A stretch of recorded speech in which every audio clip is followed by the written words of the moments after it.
कब तक आप लोग मुकम्मल हो जाएंगे? GR या CR है दोनों में से कुछ?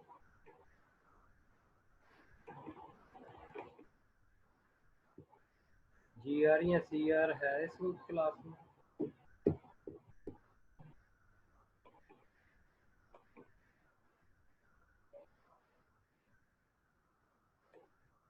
आप लोगों से मैं पूछ रहा हूँ। नो सर नहीं है, फिर GR CR दोनों नहीं है। प्रेजेंटेशन आज किसकी है?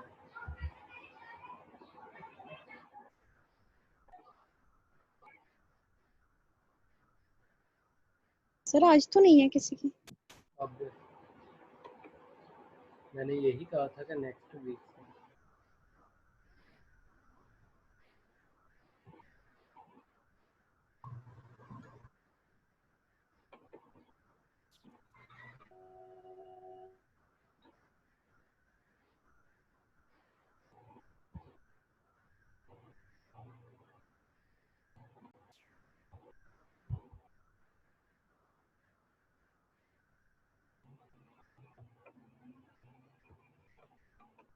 स्क्रीन शो हो रही है सबको?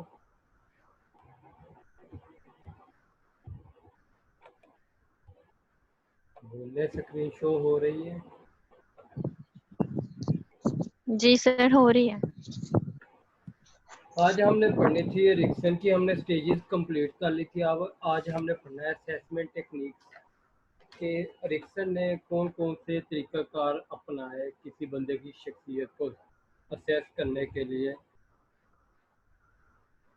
एरिक्सन ने जो है, क्योंकि ये अपने आप को माहिर नफ्सियात समझता सर था। अब्बास कह रहा है कि आपने नेक्स्ट वीक से बोला था तो स्टार्ट करनी है। नेक्स्ट वीक कौन सा होता है? मेरे ख्याल लास्ट क्लास में उन्होंने कहा था। आपने मंडे का कहा था ना, मंडे सर से आप स्टार्ट। नेक्स्ट वीक अगला बनता है जी सर। चलो ठीक है। Erikson always identified himself. Erikson ने हमेशा अपनी शनाख्त जो है ना वो इस तरीके से की, माहिर नफ्सियात की तौर पे उसने अपने आप की शनाख्त की थी। और इसने जो फ्राइड ने नज़रिया पेश किया था, तरीक़ाकार बताए थे, और फ्राइड की बसीरत को इसने जो है वो बहुत ज़्यादा रिवार्ड दिया था या बहुत ज़्यादा उसको अप्रिशिएट किया था कि फ्राइड ने जो तरीक़ाकार बताए हैं या फ्राइड ने जो बसीरत दिखाई है वो काबिल तस्कीन है। सेम इसी वक्त इसने फ्राइड के कुछ आइडियाज़ को मॉडिफाई किया, कुछ तरीक़ाकार और कुछ जो उसके नज़रिए थे उनको उसने बेहतर किया, और कुछ को उसने न्यू वंस के साथ तब्दील किया, अपने नज़रियों के साथ तब्दील किया कि ये नज़रिया ठीक नहीं है, इसकी जगह ये नज़रिया होना चाहिए। इस तरीके से इसने इस चीज़ पे भी काम किया। जो में एक बुनियादी जो फ़र्क था इसकी टेक्निक्स में, तरीक़ाकार में एरिक्सन की, वो इस चीज़ में था कि जो थेरापिस्ट और पेशेंट का ताल्लुक है ना, उस चीज़ में इसने एक फ़र्क बयान किया। इसने कहा कि फ्राइड जो है वो एक पेशेंट को कोच पे लटा देता है, सोफे पे लटा देता है, और खुद जो है वो उसे छुप के पिछली साइड पे बैठ जाता है। ये जो उसका तरीका कार है ना, ये गैर जानबदाराना है, और ये अपनी तरफ से फ्राइड जो है वो मरूजी माहौल को बनाने की कोशिश कर रहा है। लेकिन अगर आपने साइंटिफिक माहौल को बनाना ही है तो इसने कहा था कि जिस तरह इसने कहा कि इस तरीके से बनाया जाए कि जी आप उस मरीज को एक कंफर्टेबल चेयर पे बिठाएं और उसके सामने खुद बैठे, जो इसका पेशेंट और जो इस थेरापिस्ट का ताल्लुक होगा वो जो है वो मतवाजन होगा, बराबरी का होगा।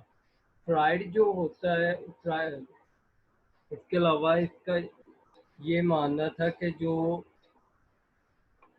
जितने भी यानी कि वो क्या उसे कहते हैं कि जितना भी फ्राइड ने इस चीज़ के ऊपर जोर दिया है कि जी इस तरीके से होना चाहिए, ये तरीकाकार थोड़ा सा चेंज होने चाहिए थे। इसके अलावा रिक्सन ने अपने बहुत सारे और सिर्फ ये कि एक शफायाबी के तौर पे महफूज मकाम है कि जो आपका कमरा है ना, वो ये सिर्फ और सिर्फ होना चाहिए कि ये एक ऐसी जगह है जहां आप बैठ के मरीजों को सेहतियाब कर सकते हैं। ताहम रिक्सन का ख्याल था कि जो मालिज होता है, थेरापिस्ट होता है, थेरापिस्ट की जानिब से इस तरह की गैर जानबदारी जो है मरीजों के लिए नुकसान का बायस बन सकती है कि अगर वो एक जगह झुक के बैठ जाएगा और वो अपने पास से चीज़ों को मफरूज करना शुरू कर देगा कि जी इस कि जी जो कुछ हो रहा है उसमें कोई भी यानी कि वो इंटरफेयर नहीं कर रहा, कोई भी किसी किस्म की क्लाइंट की मदद नहीं कर रहा कि जी अगर क्लाइंट को गाइडलाइन की ज़रूरत है तो वो नहीं दे रहा। तो ये जो गैर जानबदारी है ना, ये मरीजों के लिए नुकसानदेह साबित हो सकती है, क्योंकि ये हो सकता है कि अपनी शनाख्त खो जाने के खौफ को माइल करें, उन्हें ये लगना शुरू हो जाए कि वो कहीं अपनी शनाख्त ही ना खो दें। इसके अलावा इसके ख्याल में मरीजों की सिर्फ इस हद तक मदद की जा सकती है कि थेरापिस्ट इनके लिए हकीकी या हकीकी हो जाए, यानी कि जो ओरिजिनल है, जो सही चीज़ें हैं, उस हद तक आप उसकी मदद कर सकते हो अपने पेशेंट्स की, हकीकी हो जाए। चनाचे रिक्सन ने जब्त शुदा जो सब्जेक्टिव है, यानी कि जो फ्राइड ने कहा था कि जी अपने ऊपर कंट्रोल रखें, अगर आपका दिल यानी कि दिल भी कर रहा हो कि जी इंटरफेयर करने को, तो आप ना करें, अपने ऊपर जब्त करके रखें। ये जो सब्जेक्टिव के इस मौक़िफ़ की हमायत की जिसमें मारज मरीज़ की मुश्किलात का हमदर्दी के ज़रिए तजिया करने और इसे समझने के साथ साथ जांच पड़ताल करता है। रिक्सन का ये कहना था कि ना सिर्फ मरीज़ की जो यानी कि वो चीज़ें वो शेयर करता है, उसका हमदर्दी के साथ उसको समझे, बल्कि उसकी जांच पड़ताल भी करें कि आया इसके साथ ऐसा अगर हुआ है तो क्यों हुआ है और किन हालात में हुआ है। Rixon use the Freudian concept and procedure transparency. अब रिक्सन ने जो है फ्राइडियन का जो नज़रिया था और जो तरीक़ाकार था, अमल था ट्रांसपेरेंस का, उसको भी इसने यूज़ किया, फ्री एसोसिएशन को भी इसने यूज़ किया और ड्रीम एनालिसिस के काम को भी इसने यूज़ किया। But his usages differ in a number of respect from his mother mentor. जो मेंटोर्स के थे सरपरस्ते आला, जो फ्राइड इसका सरपरस्ते आला था, फ्राइड के जो नज़रिए इसने इस्तेमाल तो किए, लेकिन वो उससे मुख्तलिफ तरीक़ाकार में इस्तेमाल किए, जिस तरीक़ाकार में फ्राइड जो था वो खुद इस्तेमाल कर रहा था या यूज़ कर रहा था, इसने मुख्तलिफ पहलुओं के हिसाब से उसको मुख्तलिफ तरीक़ों से इस्तेमाल किया। Specially different in his view of dreams and there meaning. और वाक़या जो फ़र्क था इसका ड्रीम के को देखने में और उसका जायज़ा लेने में था। फ्राइड किसी और नज़रिए से देखता था, ये किसी और नज़रिए से देखता। फ्राइड किसी और तरीके से इसका मीनिंग निकालता था, इसने किसी और तरीके से मीनिंग निकाला। Whereas Freud interpreted dream as a wish fulfill of sexual need। अब फ्राइड क्या था कि ड्रीम्स की इंटरप्रिटेशन इस तरह करता था कि जी जो हमारी जिनसी ज़रूरियात हैं ये उसकी तस्कीन की एक ख्वाहिश होती है, जो ख्वाब होते हैं। फ्राइड ने कहा कि जो हमारी जिनसी तस्कीन की ख्वाहिश जिनसी तस्कीन की ख्वाहिश होती है वो ख्वाबों की सूरत में आती है। Erikson typically interpreted them in a psychosocial term, लेकिन एरिक्सन ने टोटली इसको मुख्तलिफ नज़रिया उसने मुख्तलिफ वे से इसको लिया, उसने इसका जायज़ा इस तरीके से लिया साइकोसोशल, नफ्सियाती और समाजी नज़रिए के हिसाब से उसने ड्रीम्स को लिया कि जी जैसे कि इसकी साइको सोशल डेवलपमेंट स्टेजेस हैं, तो इसने उसी पॉइंट ऑफ व्यू से लिया। ये नहीं कहा कि जी और फ्राइड की जो थी वो सेक्सुअल स्टेजेस थी, फ्राइड ने उसको सेक्स की सेंस में ड्रीम एनालिसिस को लिया, इसने उसको साइको सोशल की सेंस में लिया। Attempt to preserve and enhance the identity, कि ये हमारी शनाख्त को जो है वो बचाने के लिए अहम रोल अदा करते हैं। ड्रीम और हमारी शनाख्त को बनाने में इसका अहम रोल होता है। ही एग्रीड विद फ्राइड, ये फ्राइड के साथ इस बात पे मुत्तफिक था कि that dreams can be indicator of people struggle to understand prior developmental crisis, जो उसको इब्तदाई अयाम में जो को मुश्किलात का सामना करना पड़ रहा होता है डेवलपमेंट में। ख्वाब जो होते हैं इसी चीज़ों को रिफ्लेक्ट कर रहे होते हैं। ख्वाबों की मदद से हम ये समझ सकते हैं कि इस बच्चे को या इस बंदे को बचपन में कौन कौन से इब्तदाई कन्फ्लिक्ट का सामना करना पड़ा। इस चीज़ पे इसका उसके साथ एग्रीमेंट था ये। In a Rickson view, Rickson के व्यू में however they are more likely to revolve around the question of identity than of sexuality। अब रिक्सन ये था वो ज़्यादातर शनाख्त के जो सवाल था कि उसने कहा कि जो ख्वाब होते हैं ना मोस्टली जो होते हैं वो शनाख्त से मुतल्लक होते हैं ना कि सेक्स से मुतल्लक होते हैं। Rickson also differed from Freud in that he attached considerable importance to understanding the manifest content of the dream। अब फ्राइड ने जो फ्राइड इन रिक्सन जो था ना वो इस नज़रिए में भी मुख्तलिफ था कि जो मैनिफेस्ट कंटेंट होता है ड्रीम का उसको बहुत ज़्यादा अहमियत हासिल है किसी भी बंदे के बारे में जानने के लिए। तो इसने कहा ये ऐसा नहीं है। rather than delving into the depth of the dreamer psyche to get at latent content, इसने कहा जो बाद वाला हिस्सा होता है कि आप उसकी गहराई में जाएं ख्वाबों की तो फिर आपको उसके सही मीनिंग पता चलेगा। जबकि फ्राइड ने मैनिफेस्ट के इब्तदाई जो ख्वाब का हिस्सा है उस पर फोकस किया, मीनिंग पे फोकस किया। इन रिक्सन व्यू, रिक्सन के व्यू में a dream manifest content can reveal important information about current life. उसने कहा कि जो मैनिफेस्ट कंटेंट होता है ड्रीम का वो मौजूदा जो हमारी ज़िंदगी है ना उसके उसके मुतल्लिक़ हमें ज़्यादा मालूमात देता है। And about the dreamer view, और ड्रीमर का नज़रिए के मुतल्लिक़ हमें बताता है और उसके तल्लुक जो होते हैं थेरापिस्ट उसके मुतल्लिक़ बताता है। Aldous Rixon acknowledge that analysis of the latent, लेकिन रिक्सन का ये कहना था कि जो ख्वाब का लेटेंट हिस्सा होता है कंटेंट होता है ना उसका जो जायज़ा होता है वो हमें ये इल्म देता है can lead to discover of important information about the source of the prior conflict, कि जो बचपन में उसको कन्फ्लिक्ट्स का सामना करना पड़ा है उसके बारे में मालूमात देता है। मैनिफेस्ट रिक्सन ने कहा कि मौजूदा दौर के बारे में देता है और जो लेटेंट कंटेंट होता है वो हमें प्रायर टू जो प्रायर कन्फ्लिक्ट जो होता है जो कि चाइल्डहुड में आया हुआ होता है उसके बारे में मालूमात देता है, उसके बारे में दरियाफ्त करने में मदद देता है। He believed that dream also have a healing function। Dream जो होते हैं वो हमारे अंदर जो चीज़ें यानी कि छुपी हुई होती हैं उनको निकालने का भी एक सोर्स होते हैं। दे प्रोवाइड सजेशन, ये हमें जो है रहनुमाई देते हैं, हमें गाइडलाइन प्रोवाइड करते हैं about how to cope with the future, कि मुस्तकबिल में हम इनके साथ कैसे निपटे, as well as the past, और इसके साथ साथ माजी के साथ मुस्तकबिल और माजी के साथ साथ हम किस तरह से कोप करें ये ड्रीम हमें बताते हैं। Fried work primary with the neurotic adult, fried का जो काम था वो न्यूरोटिक अडल्ट्स के साथ था बुनियादी तौर पे। रिक्सन का जो काम था वो बच्चों के साथ था और इस तरह he had to use the techniques appropriate to that age group. इस तरह इसने जो तरीकाकार अपनाए वो उस एज ग्रुप के मुताबिक अपनाए।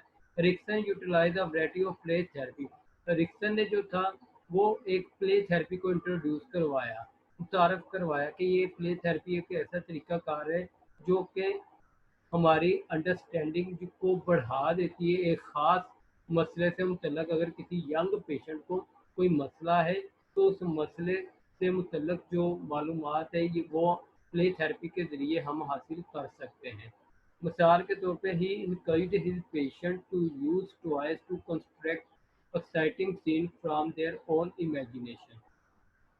अब इसने अपने मरीज़ों को जो है वो उसकी हौसला अफजाई की कि वो अपने खिलौनों का इस्तेमाल करते हुए एक तमीरी जो सीन उसने इमेजिनेशन किया होता है उसको वो बनाए खिलौनों के लिए। He found that these play construction, ये जो हम प्ले कंस्ट्रक्शन के जो पाया जाता है या खेल रहे होते हैं प्रोवाइड इम्पोर्टेंट क्लू, ये हमें बहुत हद तक निशानियाँ फ्राहम कर देता है to the source of the, उस सोर्स के मतलब जो कि चाइल्ड की प्रॉब्लम से रिलेटेड हो। यानी कि अगर किसी बच्चे को कोई मसला है उस मसले का जो ज़रिया है उसके मतलब ये हमें बहुत सी निशानियाँ निशानदहियाँ करवा देता है प्ले थेरेपी में। They also provide an opportunity for the child to create ideal situation. ये हमें ये भी बहुत ज़बरदस्त सहूलत मुहैया करता है कि जो एक बच्चा है वो अपने लिए एक आइडियल सिचुएशन जो है वो बना सकता है। And the master reality through the experiment, और मास्टर रियलिटी और इसमें कमांड हासिल कर सकता है तजर्बे कर करके एंड प्लानिंग और मनसूबाबंदी करके। This play enable youngster to relive their past.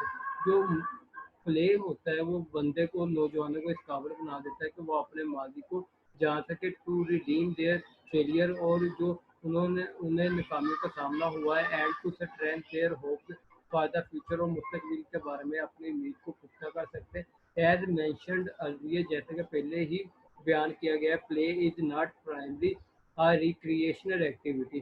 जो खेल वाली थेरेपी है ना, वो आमतौर पे ये नहीं कि जी आपको खुशी फराहम करने का ज़रिया नहीं है, बट अ वर्क एक्टिविटी, ये एक काम करने वाली सरगर्मी है, design to enhance the mastery, जिसको इसलिए बनाया गया है ताकि हम इसमें मुकम्मल कमांड हासिल कर लें, ताकि हम इसमें मुकम्मल महारत हासिल कर लें, स्किल हासिल कर लें। कि ये खेलने कूदने वाली जो एक्टिविटी है वो नहीं है प्ले थेरेपी। ये एक ऐसी है थेरेपी है जिसमें जो बंदा सोचता है कि वो इस तरह की सिचुएशन में करेगा, वो ऐसा करता है, और फिर उसमें स्किल आ जाती है कि उसने किस तरीके से ये काम वाली एक्टिविटीज़ को रियल लाइफ में परफॉर्म करना है। Finally, आखिरकार, Erikson was a pioneer in the use of psychohistorical analysis. Psychohistorical, जो यानी कि तारीख और नफ्सियात के जायजे के का ये पायनियर था। टू इंक्रीज आवर अंडरस्टैंडिंग, इसने हमारी अंडरस्टैंडिंग में इजाफा किया of the life of important historical figures. जो भी बहुत अहम लोग गुजर चुके हैं उनकी तारीख को बारे में जान के, उनकी ज़िंदगियों के मतलब बता के।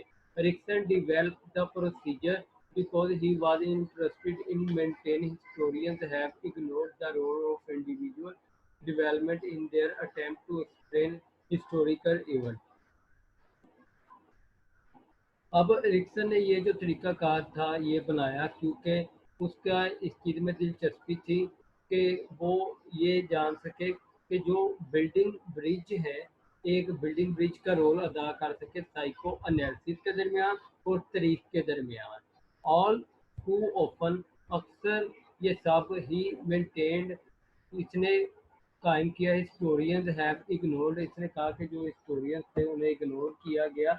The role of individual development, के उनका क्या रोल है एक बंदे की शख्सियत को बनाने में। In their attempt to explain historic events, इसके लिए उसने हिस्टोरिक इवेंट्स को बयान किया। While analysis have focus too narrowly on early personal development, और इसका जायज़ा जो था, इसका जो एनालिसिस किया गया वो इब्तदाई जो बंदे की पर्सनल डेवलपमेंट है उसको लेके किया गया। एंड हैव डी emphasize the role of broader historic process in their effort, और इसने जो बहुत ज़्यादा रोल इस पे यानी कि बहुत ज़्यादा फोकस नहीं किया हिस्टोरिकल प्रोसेस पे। In the effort to explain the behaviour of the individual, एक बंदे की शख्स किरदार को बयान करने के लिए। Psychohistorical analysis was Erikson attempt to overcome such myopia by applying his theory of ego development and its was crisis throughout the life cycle। जैसे कि हमें पता है कि हर बंदे की ज़िंदगी में बहुत से लाइफ साइकिल जो बहुत से क्राइसिस आते हैं जो कि उसकी ईगो पे अफेक्ट कर रहे होते हैं। जैसे कि बहुत से लोग आए इस दुनिया में, उन लोगों की अगर हम हिस्ट्री को पढ़ें तो वो हमारी शख्सियत पर कहीं ना कहीं असरात ज़रूर छोड़ते हैं। इसने कहा है कि जो साइको हिस्टोरिकल है, ये दोनों चीज़ें जो हैं वो आपस में ब्रिज का रोल अदा करती हैं। और किसी बंदे के बारे में अगर जानना हो तो हमें उसकी तारीख के बारे में भी पता होना चाहिए कि कौन सी चीज़ें उसके पे असरअंदाज हुई हैं। अनोखे तरीके अदवार के लिहाज से जिसमें वो बसर करते और लिखते थे, इनके मुताबिक इनकी ज़िंदगी को समझने की कोशिश करें। अब जैसे ये मुख्तलिफ लोग गुजरे हैं, Martin Luther, Mahatma Gandhi, Adolf Hitler, ये जो लोग हैं इन्होंने जो कुछ भी लिखा, बहुत सी बुक्स लिखी, जिन हालात में लिखी उन हालात को मद्देनज़र रखते हुए हम इनका जायज़ा लें। इनके मुताबिक इनके अनोखे तरीके अतवार के लिहाज से जिसमें वो बसर करते थे और लिखते थे, इनके मुताबिक इनकी ज़िंदगी को समझने की कोशिश करें। कि इस वक्त इनकी ज़िंदगी कैसी होगी जब इन्होंने ये लिखा। जैसे कि अगर कोई बंदा लिख दे कि इसके इस दौर में पहनने के कपड़े नहीं होते, तो हम फौरी तौर पे इमेजिन करेंगे तो लोग किस तरह अपने बदन को छुपाते थे, किस तरह वो पत्तों का इस्तेमाल करते थे। इस तरह उस अकॉर्डिंग टू द सिचुएशन हमने उनकी जो ज़िंदगी है उनको समझने की कोशिश करनी है। नफ्सियाती तजिया एक वसी तनाज़र में है जिसमें तारीखी शख्सियात की नशोनुमा और शख्सियात पर सियासी, माशरती, माशी और सकाफती क़ुव्वतों के ज़बरदस्त असर की तारीफ भी शामिल है। और इसके अलावा ये इन तरीकों को भी तस्लीम करने और इसको मद्देनज़र रखना चाहते हैं जिसमें तजज़ियाकारों की अपनी इक़्तिदार और तजर्बात इनके अपने तरीक़ी दुरानिये में थी। यानी कि जो भी उन्होंने अपने उस दौर के अंदर लिखा, जो और उस दौर को हमने अपने जहन में मद्देनज़र रखना है कि इनकी नफ्सियात उस वक्त क्या थी, क्या सोच के इन्होंने लिखा, क्या उस वक्त की सिचुएशन थी। वो सारी चीज़ें फिर हमें अंडरस्टैंडिंग देंगी कि इनकी शख्सियत कैसी थी और ये कैसा सोचते थे। तो ये सारी चीज़ें जो होती हैं तारीख और जो हमारे ये इकनॉमिक और माशरती ये सारी चीज़ें बहुत ज़्यादा असरअंदाज होती हैं एक बंदे की शख्सियत पर। आगे हम इसकी थ्योरी के बारे में पढ़ते हैं कि theory implication for therapy. Erikson ने न्यूरोटिक और साइकोटिक दोनों ही तरह के लोगों को लिया। इनकी शिनाख्त का मतलब वो कंफ्यूज था। खुले का sense of mastery over their experience जो कि अपनी तजर्बे पर महारत नहीं रखते थे। Their egos are fragmented and weak इनकी जो ईगो थी वो बहुत ज़्यादा कमज़ोर थी। And they are unable to relate well to other वो आप इस काबिल नहीं थे कि अपने आप को दूसरों के साथ वो रिलेट कर सके और to take their place in society और माशरे में अपना मुकाम बना सके। दीज डिफ़िकल्टी ये जो मुश्किलात थी आर आउट ग्रोथ ये मुश्किलात जो थी ये पैदा हुई ऑफ देयर फेलियर इनकी नाकामियों की वजह से टू रिजोल्व सक्सेसफुली जिसको ये मुकम्मल तौर पे कामयाबी के साथ अपनी नाकामियों को हल नहीं कर सके उसकी वजह से ये मुश्किलात जो थी इनके लिए बनना शुरू। वन और मोर क्राइसिस एक या एक से ज़्यादा जो क्राइसिस था inherent in their life cycle वो inherent in their life cycle इनकी जो इब्तदाई ज़िंदगी के क़याम थे उनमें जो भी जैसे हमने इसकी मुख्तलिफ स्टेजेस पढ़े और मुख्तलिफ स्टेजेस में हमने मुख्तलिफ क्राइसिस पढ़े। अगर ये क्राइसिस या अगर तो बंदा फेल होता जाएगा और क्राइसिस आते जाएंगे तो क्या होगा कि जी उसके लिए मुसीबतें जो है वो बढ़ती जाएंगी, उसकी जो मसाइब जो है वो ग्रोथ होती जाएगी। अब इसने कहा कि जो स्टेज फेल हो जाती है failure to develop a sense of basic trust जैसे हमने पहली इसकी स्टेज पढ़ी ट्रस्ट वर्सेस मिसट्रस्ट। अगर पहली ही स्टेज में वो फेल हो गया है उसका जो बुनियादी चीज़ है जो सेंस है कि उसने ट्रस्ट की डेवलप करनी थी उसमें वो नाकाम हो गया है। तो रिक्सन का मानना है जो लोग फर्स्ट स्टेज में नाकाम हो जाते हैं वो अक्सर बहुत ज़्यादा सीरियस पैथोलॉजी की तरफ चले जाते हैं, बीमारी की तरफ चले जाते हैं अपनी ज़िंदगी के जो पिछले हिस्से में यानी कि जो अडल्टहुड है उसमें जाके वो बहुत ज़्यादा बीमारी संजीदा किस्म की बीमारी में मुब्तला हो जाते हैं जिनकी इब्तदाई में अगर ट्रस्ट डेवलप ना आया हुआ जैसे कि वो शदीद बीमारी कौन सी हो सकती है शिज़ोफ्रेनिया हो सकता है। अगर तो इसने कहा कि in this case failure to establish trust इस सूरत हाल में क्या होगा कि आप दूसरों पे जो है वो एतमाद नहीं कर पाएंगे जिसकी वजह से क्या है lead the person to break with external reality वो बंदा क्या है कि जो बैरूनी रियलिटी हकीकत है उससे अलग हो जाएगा क्योंकि वो किसी पे एतमाद ही नहीं करता ट्रस्ट ही नहीं उसका डेवलप हुआ है तो वो एक्सटर्नल रियलिटी से बिल्कुल सेपरेट हो जाएगा। To help such a person इस तरह के लोगों की मदद की जा सकती है। इसने कहा she maintain the therapist must teach the patient to trust the word again कि थेरापिस्ट को चाहिए को मरीज को लाजमी तौर पे ये सिखाए कि वो दोबारा से इस दुनिया पे ट्रस्ट करे। फर्स्ट स्टेज पे जो मिसट्रस्ट डेवलप हो गया उसको भूल जाए दोबारा से उसके अंदर एक उम्मीद पैदा करे कि अब की बार आप ट्रस्ट करके देखो हो सकता है रिजल्ट जो है वो टोटली डिफरेंट हो इस मर्तबा। समझ आ गई है?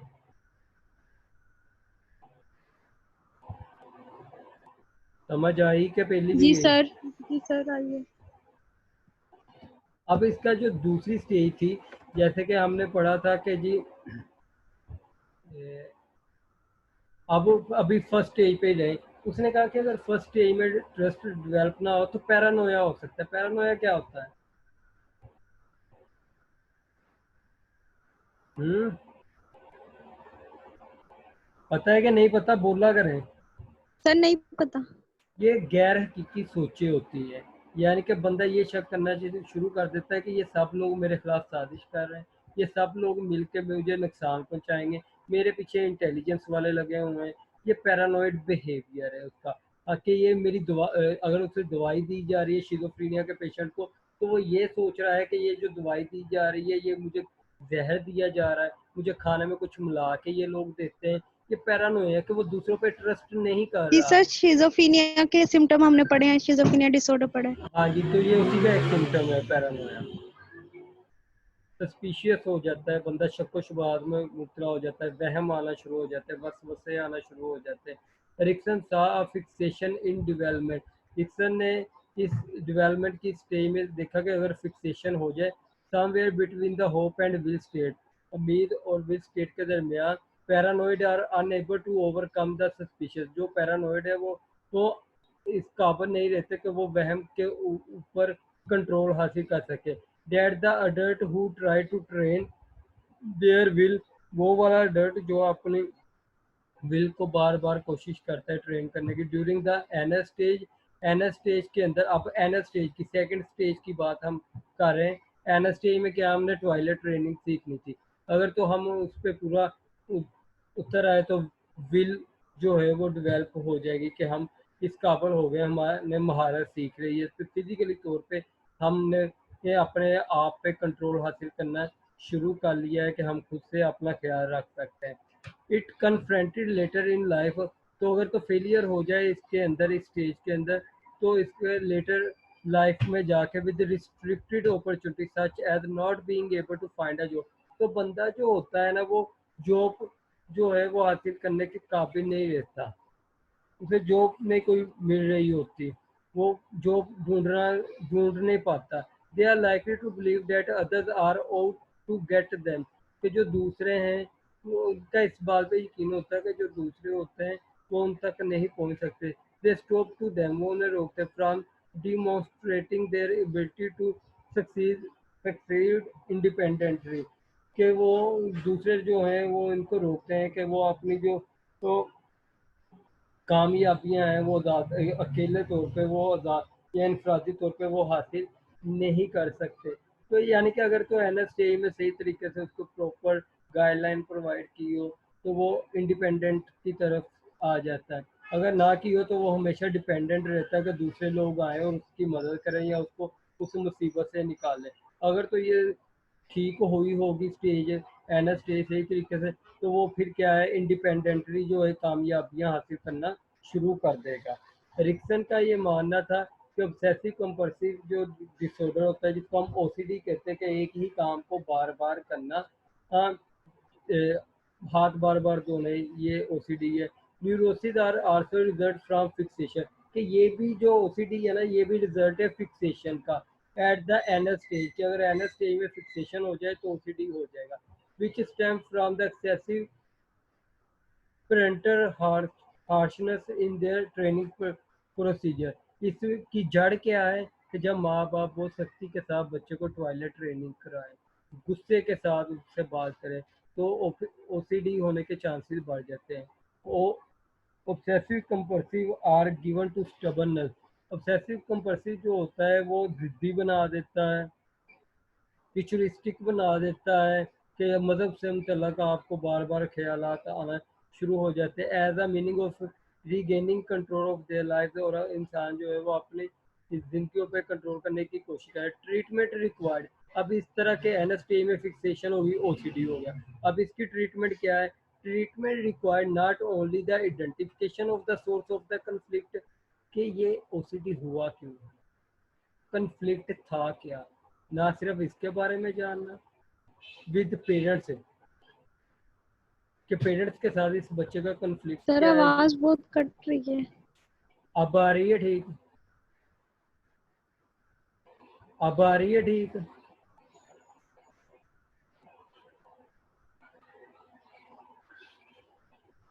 अब आ रही है आवाज? बोले हैं, आवाज आ रही सर है? अब आ रही है, अभी आई है, अच्छा, पहले को बहुत cut.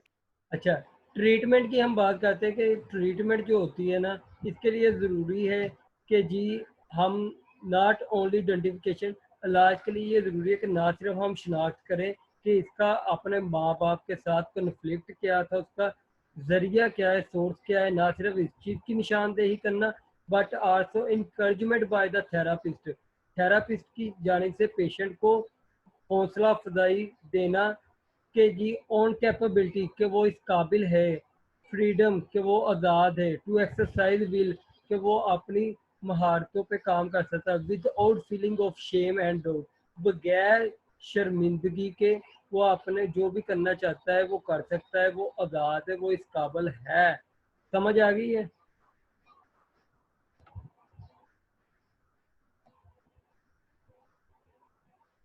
Major adjustment problem in एडोसन, अगर हम एडोसन की बात करें तो उधर हमें ज़्यादातर क्या प्रॉब्लम का सामना करना पड़ता है, एडजस्टमेंट प्रॉब्लम का, जो कि typically centre on the lack of clear occupational goal, क्योंकि हमें पता ही नहीं होता हमने बनना क्या है।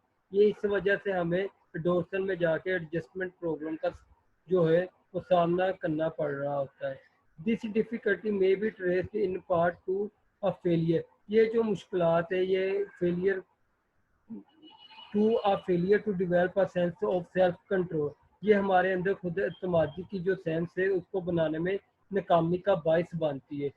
ओवर वंस ओन चाइल्ड के जो हम खुद बनना चाहते हैं, और टू लेक ऑफ इमेजिनेशन, और हमारा तस्वुर क्या है, and direction concentrating one's ideas and goals during the muscular anal and locomotor genital stage, और जेनिटर स्टेज के अंदर हमारी क्या हमारे गोल थे, क्या मकसद था और क्या हमारे लिए आइडिया था कि हम क्या बने, ये सारी चीज़ें जो होती हैं वो फेलियर जो है खुद एतमादी में कमी का बायस बनता है। This problem may be compounded by a strong sense of inferiority, तो ये जो मसाइल हैं ये फिर एक इंसान के अंदर एहसास कमतरी पैदा करना शुरू कर देते हैं, अपनी जो कॉम्पिटेंसी से मुतल्लक और अपनी परफॉर्मेंस से मुतल्लक कि हम नहीं कर सकते, हम इस काबिल नहीं हैं, इस तरह की एहसास कमतरी की फीलिंग्स आना शुरू हो जाती है।